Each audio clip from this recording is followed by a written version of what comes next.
Hey everybody, how you doing? Dash and Dave here again.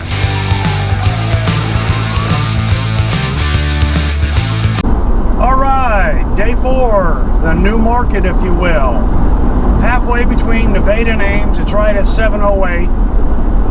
Got the Uber Eats tropical smoothie run when I'm 7 miles away from tropical smoothie. I took it, of course, because I'm not going to reset my mileage for the day until I get to tropical smoothie. But anyway, I'm 7 miles away from tropical smoothie and I get the order. What does that tell us? One more time. When it comes down to the proximity thing, I'm the closest Uber Eats guy at 7.5 miles. That's great. Maybe we'll get some Starbucks today. Okay, so no peak pay today. Actually, I think we're on $1 peak pay until 7:30, so... But anyway, that was Uber Eats. So no peak pay today. We had $3.50 yesterday. I worked just right about 10 hours. Made $160 between the two apps. You know, that's only $16 an hour. But more importantly, my mileage metric was $1.95 per mile, which gets me a greater percentage of net after the gasoline costs. So, what's today going to hold? The start of the Special Olympics is today here in Ames. So, you know, again, it's just going to be following my spidey senses and going where the money's going, paying attention to my mileage metric, yada, yada, yada. Real quickly, something that I mentioned before at the end of the last video, but I just kind of wanted to reiterate it here. You know, I don't know exactly when Doordash started. I think it was around 2017 or something like that. And that's when the food deliveries were, you know, being founded and started up. And there was a little bit of growth and a little bit of this and all that. But it wasn't until, you know, the pandemic where they just had their explosive growth. Okay, so like I mentioned before in my other video about the health of the gig economy, everybody says that the gig economy, the delivery gig economies grew in the wrong manner, too quickly, too fast, yada, yada, yada. And that was all due to COVID. So, kind of in a way, in a manner of speaking, coming out of COVID here, this is the first summer for all these delivery gigs after the COVID that is kind of a reset, kind of a new start and all that, because all the growth was unnatural, yada, yada, yada. You know, there's a lot of dashers out there and probably way too many, you know, gig economy people. You know, some of them are dropping out due to the gas costs and the fact that they can't make it for whatever reason, you know, due to their economics and everything. So, you know, I think us full-timers have an edge on the part-timers on scale. And I mentioned that in that legislation, you know, about the health of the gig economies, that if you can make this work now, you can make it work when they throw curveballs at you. So anyway, I think DoorDash needs to learn a little bit. We need to relearn some things. Like I said yesterday, I think there was too many dashers out there for the given job demand. Of course, a lot of them might have got lured out by the $3.50 peak pay. So anyway, all right. So doing good on my weekly amount that I want to get. I'm running right about 170 per day average. I'd like to be at 200, of course, but you know, it is what it is. And I can make 170 per day work. I'll probably work I gotta mow yards, and I don't know about this. We'll know in the next 2 days, Thursday, Friday, whether or not we get any jobs on the people here, several thousand for the Special Olympics. So anyway, so it's just keep doing what you're doing and learning the new market. I've got 8 a.m. as my start time so far for next week, backing it up an hour, and we'll just keep playing and experimenting and finding out what works. All right. We're taking this order. I kind of knew where it was going. It's going to 2300 Lincoln Way, the apartments that are above Starbucks. Lead me to the money. Come on, you know. Other quick update. Our Burger Kings here in town closed. There was one out on the interstate and one just a couple blocks east of me here on Lincoln Way. Drive-throughs only, you know, for the last 2 years. They were really good though. You pulled up through the drive-through and they had your order. Now here's the thing, Burger King has been, you know, not one of the top fast food restaurants for quite a while. And so even at high noon, you only had like 2 or 3 cars in the drive-through to wait. Okay, so they're closed down, and the McDonald's here on the east end of town, on Duff, South Duff, went up there, had an order for them yesterday. Lobby's closed. I had a handwritten sign. Due to ongoing staffing issues and other restaurants closing and an increase in sales, the lobby will be closed until further notice. I understand the staffing issues, but increased sales due to other stores closing, which is the Burger King. I might be totally off base here, but raise your freaking pay to attract and retain quality help to increase sales even more. I could be, you know, way off base there. The other thing that was interesting is a lot of the restaurants here in town, the fast food restaurants, are talking about ice shortage. Now, it's not an ice shortage per se, but there's been several restaurants that are talking about, you know, our ice capacity is not what it used to be. And it was at Chipotle even, and I asked them, well, what's the deal with all the signs and all the fast food restaurants about ice?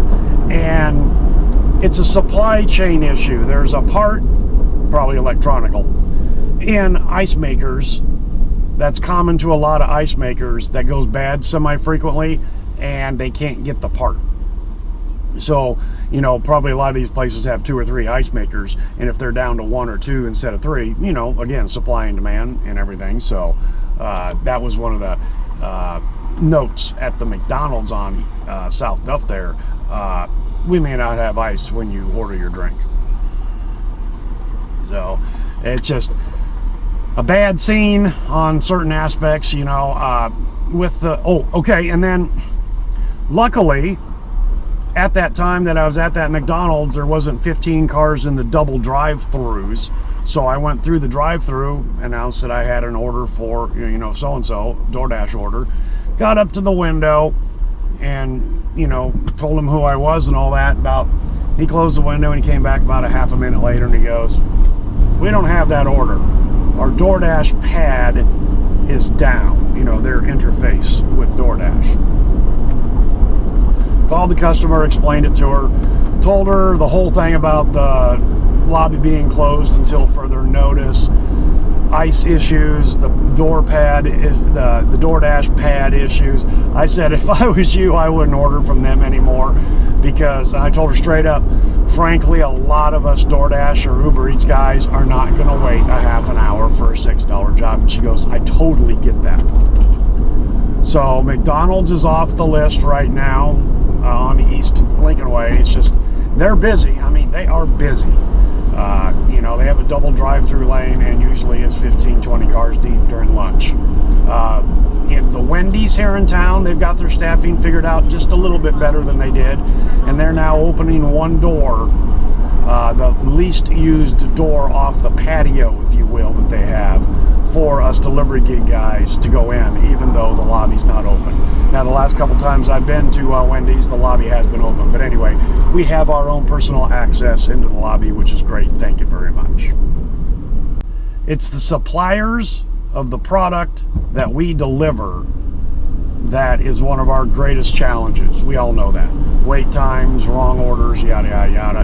And in a couple cases here, closures and staffing issues. So it's something you got to work with.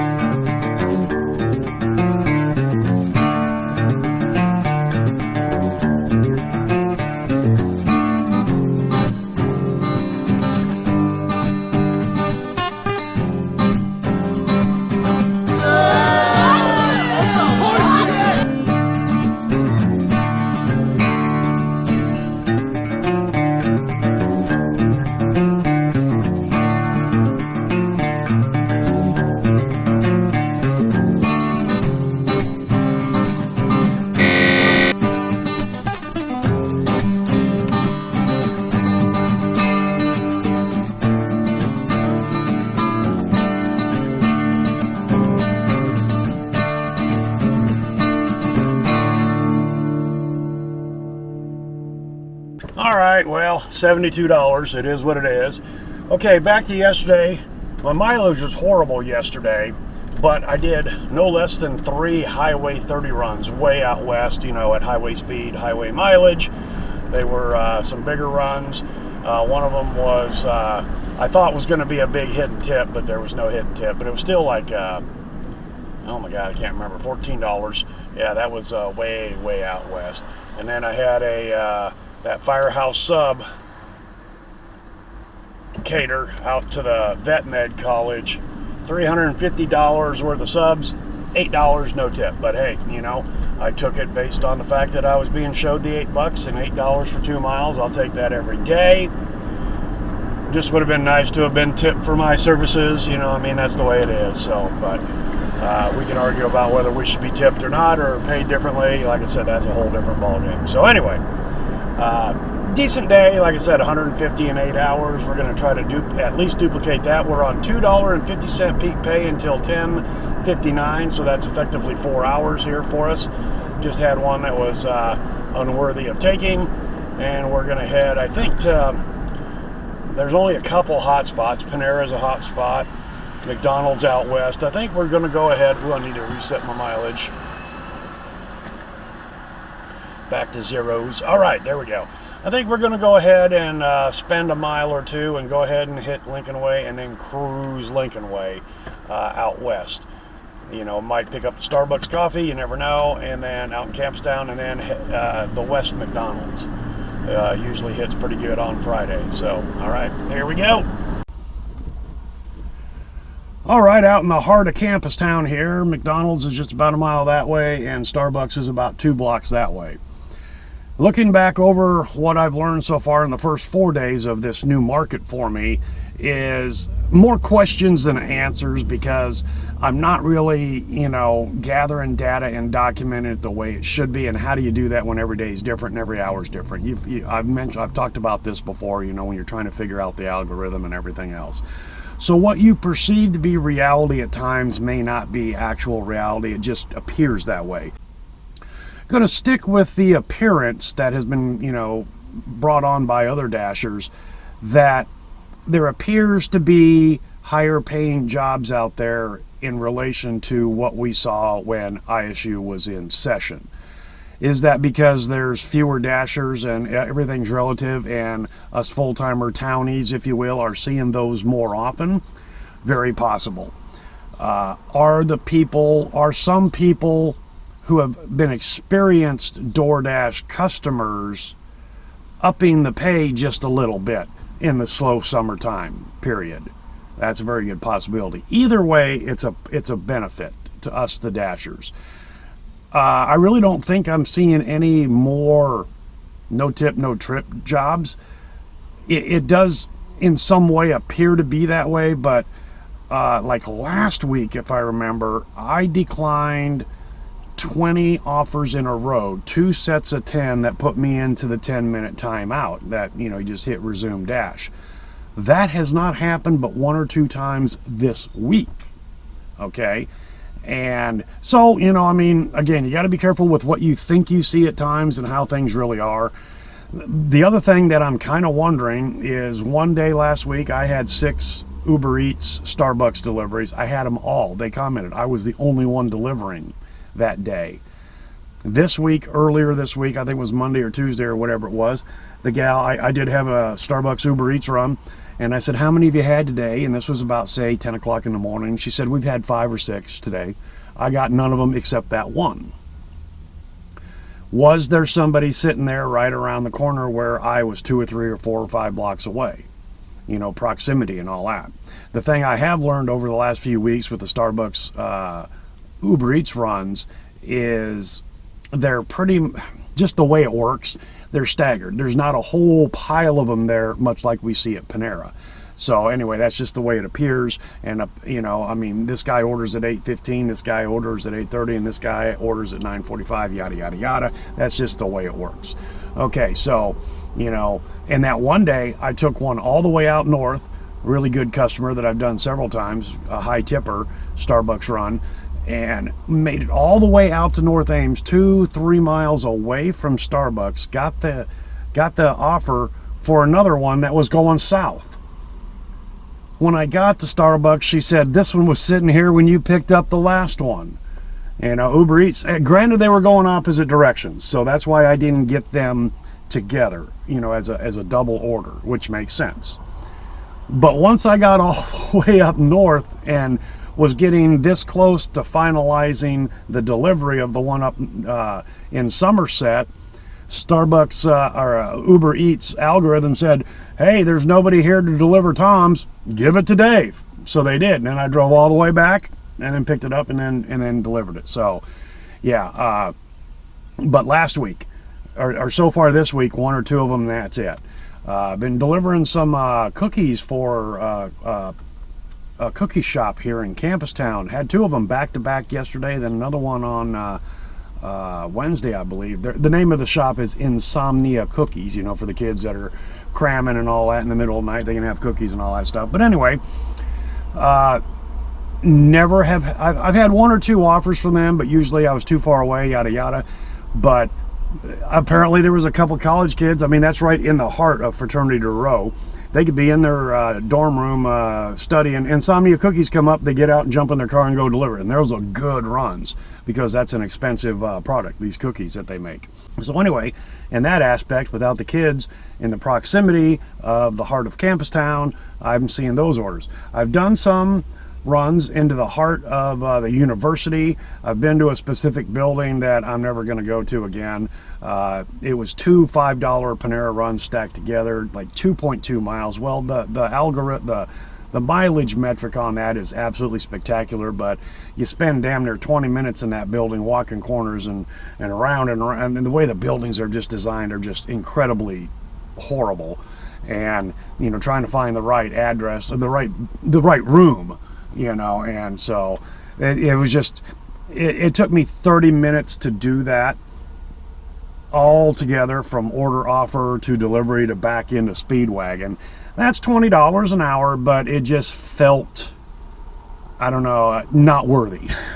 You know, had it been one $10 run to one room on one floor, yeah, but I was jumping floors and everything. So anyway, okay, so blabber, blabber, blabber. I probably don't seem as upbeat as normal. It's a little gray out. I've only got 1.5 cups of coffee in me. But one other thing I want to touch on, I mentioned this to Carly the other day, you know, back in April, and so I'd, you know, tell you, oh, I decided to take the day off. I'm not going in today. You know, I got shit to do around the house and all that stuff. It's become more of a job routine for me now. And this struck me the other morning. I was happy to get dressed and go to work. And I'll say one more time, you know, this is not work for me compared to what I've done previously in my life. So anyway, following on that, More Finance did a video just the other day, and it was like how to easily make $1,000 a week. And I said, okay, let's go watch this one and see what kind of woo-woo he's got. And breakdown was real simple. If you work 7 days a week, you only need to make $147 per day, roughly, in order to get $1,000 per week. All right, that's actually pretty cool when you think about that. Yes, you're working 7 days a week, but depending on your market, how long is that going to take? If it takes 10 hours, you're making $14 an hour. But if you're not doing anything else, then at least it's $1,000 a week, you know, maintaining your mileage metric, whatever that is. So, you know, during the summer slowdown here, as Pedro says, summer slowdown, I may have to work a lot of 7-day weeks. You know, if we have a really banging day where you bring home 225 or whatever, then you can watch your average per day and adjust it from there, you know. So that's what I'm going to have to do. And again, this is not work. If, you know, yesterday I made about $17 an hour. During the really, really good times, you know, I was averaging around 23 to 25. Okay, so, you know, it is what it is. I've already learned, and I gotta say this is from Pedro, that, you know, the summer slowdown, and that is, I was kind of thinking it was a little bit on the reverse there, but I'm gonna have to gather the money more aggressively in the fall and the winter and the spring for the summer slowdown. Makes perfect sense, doesn't it? All right, new peak pay. Okay, 5 a.m. to 10:59 today, 250. I've already mentioned that. And then 9:30 p.m. to 10:30 p.m. $1.50 tonight. I won't be out here for that. So anyway, okay. So we've only had one offer. It was a bad one. You know, Panera, McDonald's on opposite ends of the town. Yesterday afternoon at one point in time, Taco Bell was the single hotspot in this town. That's pretty pathetic. But they are a popular restaurant, so anyway. All right, so it's just learning and figuring it out. I'm having a blast doing it. I'm making money, paying my bills, trying to get ahead, and like I said, I'll say it one more time, compared to some of the other work that I've done in my past, this is not work. So the question is with the proximity part of the algorithm, yada yada, do feet and quarter blocks make a difference? And I'm going to suggest right now, quite possibly that is the case. That, you know, was there somebody maybe even sitting in Starbucks waiting for the Uber Eats Starbucks orders to pop up? Yesterday, I went and delivered a tropical smoothie, went back to tropical smoothie to get the same smoothie that I just delivered to a guy, peanut butter and banana. And while I was at tropical smoothie, I got another order from tropical smoothie. My proximity was inside tropical smoothie. So anyway, we all know that proximity to a point plays an effect in the algorithm. So I'm 2.5 blocks from Starbucks right now. If there's somebody parked right out in Starbucks, are they going to get the order that comes in? And the algorithm says yes. There is also a possibility that for whatever reason, I could get it. We've all been in that situation before where the people say, I'm at Starbucks, how come, or at Chick-fil-A, how come I don't get the order? I see a guy drive in. That's when the algorithm is spreading the wealth. When things are so slow and everything, all the margins and ratios are tighter, drivers to demand. So the question is, the algorithm, when everything's a lot narrower, a lot tighter, you know, driver ratio to demand ratio, does the algorithm proximity get tighter too? So where I'm sitting right here right now, I'm not going to get a McDonald's order because I'm a mile away, and I'm not going to get a Starbucks order because I'm 2.5 blocks away. That's a very good question, and I'm going to lean toward, in this case, the algorithm doing what it's supposed to be doing, and that's the proximity, the best dasher, the best driver for the proximity, yada, yada, yada. So this is where you could be chasing your tail by trying to chase what we know in Doordash as the hot spots. You know, there is no such thing in Uber Eats.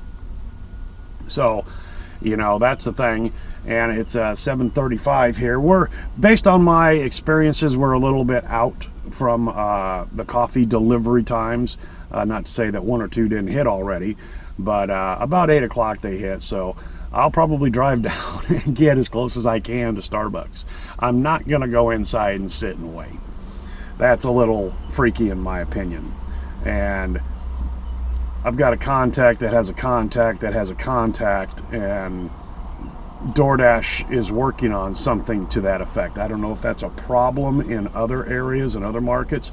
I've never seen that in my market. Yes, we all do kind of meet and park at Panera. That's kind of like, you know, the Duff Zone hotspot meeting place. Sometimes there'll be 4 or 5 of us there. Now, we're taking up parking spots. Yes, we are. But Panera is not busy at that point in time, and we're not busy at that point in time. That's why there's parking spots available. When everything's rocking and rolling and there's not one parking spot available in Panera because they're rocking and rolling, we're out delivering because it's rocking and rolling. So, you know, you can see how that works on itself. But anyway, kind of interesting thing that they might be working on. You know, like I said, a little bird told me that. And, you know, that you're not allowed to stand inside the restaurant waiting to get orders or sitting out in their parking lot to get orders. And like I said, I could see in certain markets, certain areas, that might be an issue.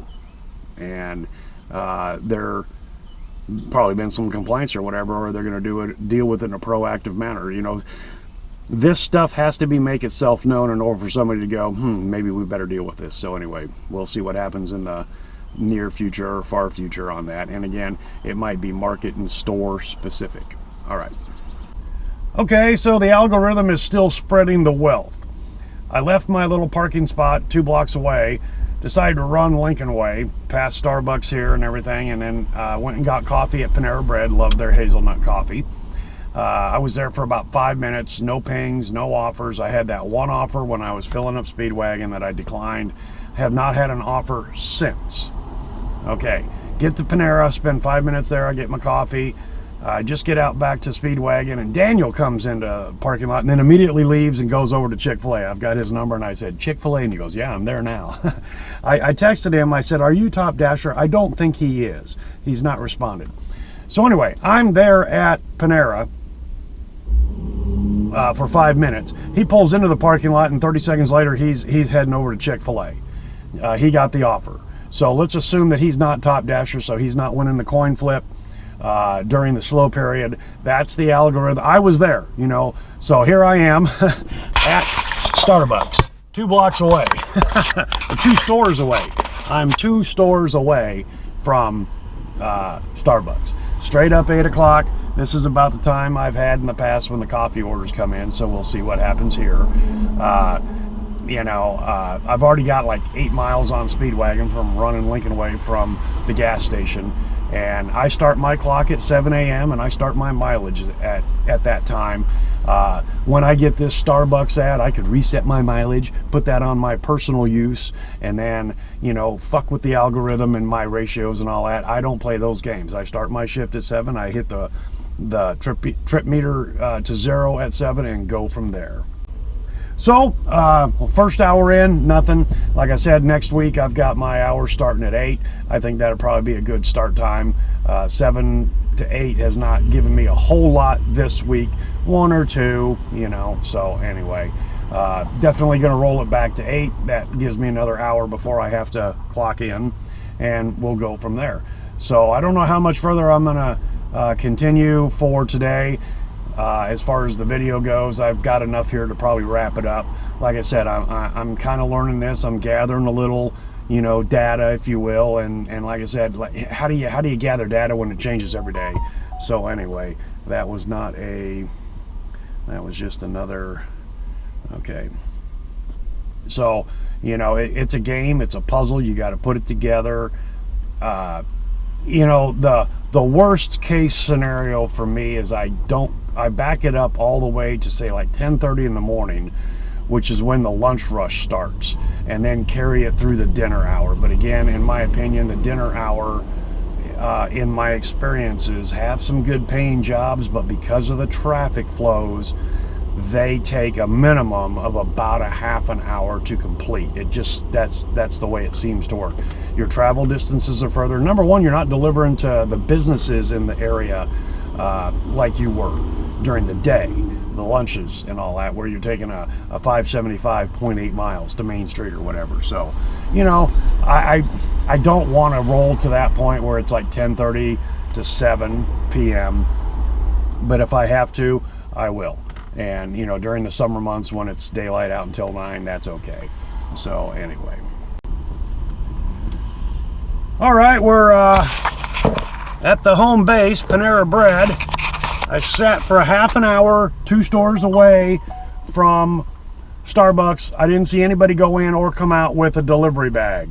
Okay, now that we're in the Duff Zone, my second ping for the day. It is Wendy's, 1.3 miles. It's 6:20. Okay, I know where that's at.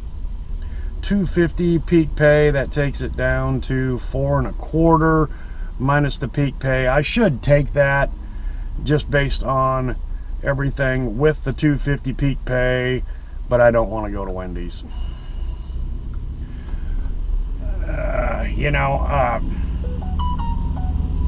Okay, here's Panera Bread, 5.2 miles, $7.25.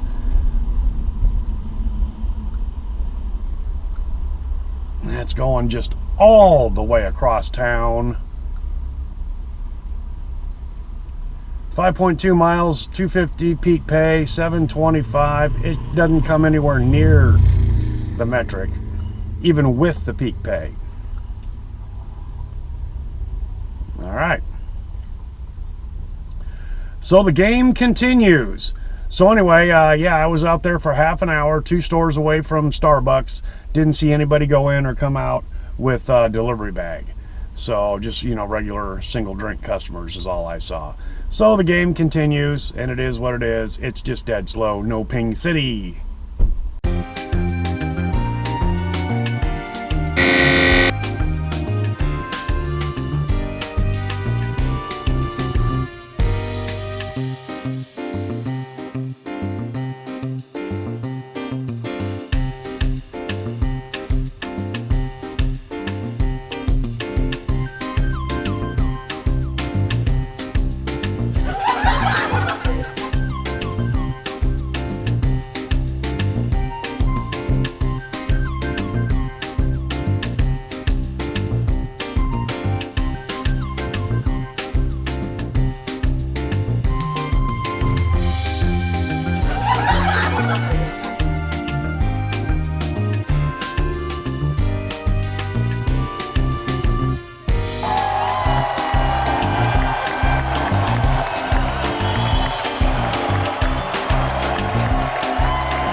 Alright guys and gals, that's all I've got for you today. Hopefully you can take something from this video and put it to use for yourself. Thanks for coming along for the ride, and hope to see you next time.